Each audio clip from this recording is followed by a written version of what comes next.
ఇప్పుడు ఇప్పుడు నేను కాపుల గురించి ఎందుకు స్పెషల్ గా చెప్పిందంటే వాస్తవాలు చెప్పకపోతే ఈ సమాజానికి పెడార్థాలు వస్తాయి. రెండోది నేను అనేది కాంగ్రెస్ పార్టీలనే వీళ్ళంతా పీసీసీలు అయిన కాదు. బీజేపీ విషయానికి వస్తే కూడా ఎవరైరు చూడండి, బండి సంజయ్ కాపే కదా, లక్ష్మణ్ కాపే కదా, మళ్ళా ముదిరాజు ఈ ఈటల రాజేందర్ కావాలంటే కాలేకపోయిండు, మళ్ళీ రామచంద్ర వచ్చి. నేనేమంటున్నంటే రెడ్లైనా కాపులైనా వీళ్ళంతా మిలాఖత్ రాజకీయాలు, అధికారం పంచుకోవడం వల్ల ఒక రవీందర్ రెడ్డిగా నేను అంటున్నా. అదొకటి కాదు. మీరు అన్న శరత్ అన్న గారు మిమ్మల్ని అడుగుతున్నా, మీరు ఎన్నో డిబేట్లో ఫాలో అవుతున్నారు. ప్రతి చర్చ కూడా ఏం నడుస్తుందంటే నిలబడుతుందా అంటారు.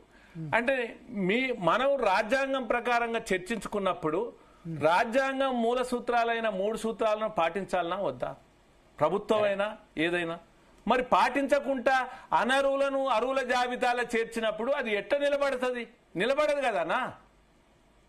నేను అందుకనే అంటున్నా, ప్రభుత్వం ఇప్పటికైనా ప్రతిష్టకు పోకుండా మీరు శాస్త్రీయంగా నిఘంటూ తేల్చండి. ఇప్పటికైనా ఎంపైరికల్ డేటా తీయండి. అసలు ఎవరు బీసీలు గారు, ఎవరు అర్హులు, ఎవరు అనర్హులు గారు. మీరు 42 కాదు, ఇంకా అవసరం అనుకుంటే పెంచండి. ఏ అగ్ర కులాలు కూడా వ్యతిరేకం కావు. ఇప్పుడు తమిళనాడులో ఏదైతే పద్ధతి చేసిరో 3 సంవత్సరాలు ఎక్సర్సైజ్ చేసి వాళ్ళు ఆ రిజర్వేషన్లు కాపాడుకోవడానికి అప్పటి నుంచి ఇప్పటి వరకు ప్రతి సంవత్సరం కూడా వాళ్ళు అదే ఎక్సర్సైజ్ చేస్తున్నారు. ఎందుకంటే ఆ జాబితాను నిలబెట్టుకోవడానికి అశాస్త్రీయంగా కాకుండా శాస్త్రీయంగా ఆ కులాల యొక్క నిఘంటువును తేల్చిరు. అక్కడ బీసీ వెనుకబాటు ఎక్కువ కనపడ్డది, అది తేల్చిరు. అట్లాంటప్పుడు 9th షెడ్యూల్లో చేర్చొచ్చు, లేదా చట్ట సవరణ చేయొచ్చు. ఇంకొకటి, నేను ఈ మధ్య కాలంలో సరే మాధవరెడ్డి కావచ్చు, గోపాల్ రెడ్డి కావచ్చు, ఎవరైనా హక్కుల కొరకు న్యాయస్థానంలో ఆశ్రయించే హక్కు ఉంది. ప్రతి వాళ్ళు రెడ్డోళ్ళు వ్యతిరేకులు, తర్వాత వాళ్ళు శత్రువులు.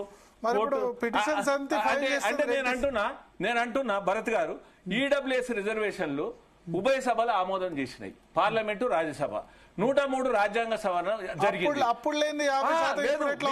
మీరు వినండి, 103 రాజ్యాంగ సవరణ జరిగిన తర్వాత కూడా ఏమైంది? సుప్రీంకోర్టులో అనేక వాద్యాలు జరిగినాయి, 100కు పైగా వాద్యాలు వేసిరు. ఏది రాష్ట్రపతి ఆమోద ముద్ర పొందినాక కూడా వేసిర్రు.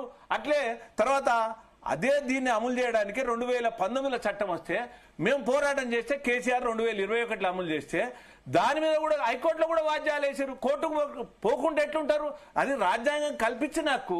కాబట్టి మేము దాడులు చేస్తాం అని బెదిరియడం కూడా కరెక్ట్ కాదు. ఈ ప్రజాస్వామ్యంలో ఇది పిరికిపంద చర్య అంటున్నా.